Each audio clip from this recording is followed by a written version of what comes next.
ကြည့်စရာဆိုလို့နေလုံးမဲ့ရှိတဲ့ဒီလေကွင်းကဘာလို့တလောက်တောင်လူတွေအများပြားရှိနေရတာလဲဒီဗီဒီယိုလေးကခိုင်နေရဒီတော့တင်ထားတဲ့ဗီဒီယိုလေးပါအခုအဲ့နေရာကအခုတော့ပန်းအောင်မြက်ခင်းပြင်နေဖြစ်သွားပါပြီ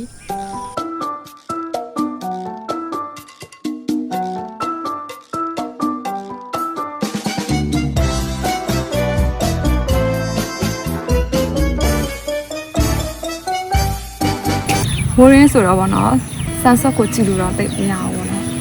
တိတ်နေနဲ့ဖောင်းအောင်ဖောင်းနေတယ်ဘို့မှာကြည့်လိုက်